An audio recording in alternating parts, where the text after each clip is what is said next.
Greetings, WHAP Warriors. Brad Anderson here. Happy snow day. Just have a quick review. For those of you that were in cohort B and not in class yesterday, obviously you had a shortened activity yesterday. It's very important that you take a look at this summary and also watch the attached YouTube video in the assigned times. It's about an 11-minute clip. Cohort A, we've already reviewed this. You've already watched it. Your main task is to get through the reading, page 459. So let's take a look at imperialism main points. We've talked about all of these, and we've already talked at great lengths about the Scramble for Africa, but you'll be reading about that today through page 459 and the dramatic effects and the horrendous effects of the exploitation of Africans for the resources of rubber, gold, salt, tea, cotton, oil, and diamonds, among others.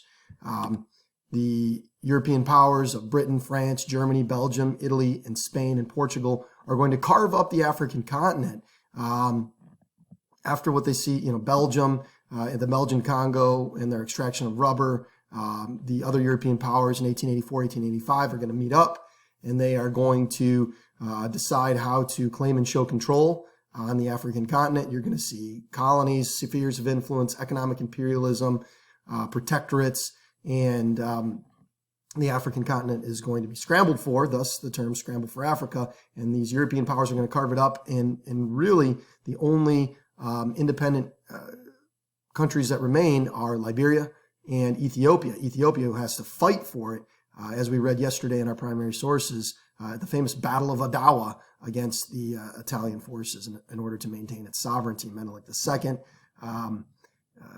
wrote the letter in 1891 asking the European powers to kind of stay out of it, leave them alone, maybe even help him gain some sea territory back. But by 1895, he's changed his tune when he knows Italy's on its way, but they're able to fend off the Europeans and maintain their independence. Cape to Cairo.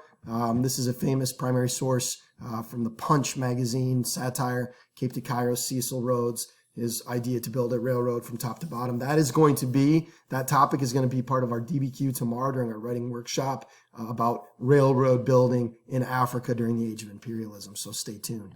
Justification for imperialism, whether it be in Africa or Southeast Asia or beyond, is scientific racism, social Darwinism, and civilizing mission, which are terms from your chapter, from chapter 10 reading.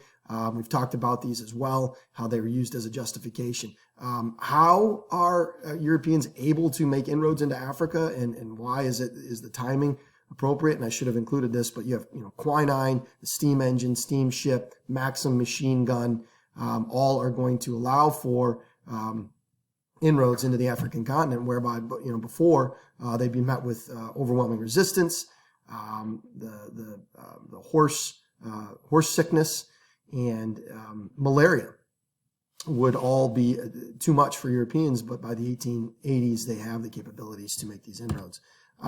Imperialism is going to expand into India, being the jewel in the crown of Britain.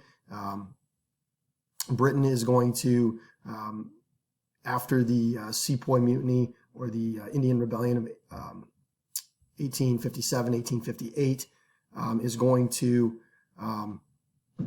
take over India and include that into the British Empire after 100 years of British East India Company dominance in India. Southeast Asia, the Pacific Islands, China, Australia, New Zealand. We'll be talking about China next week in the subsequent chapter, and that'll be our topic next week.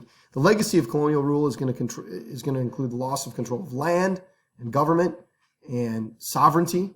New diseases are going to be introduced to local indigenous populations. There's going to be a breakdown and erosion of traditional values.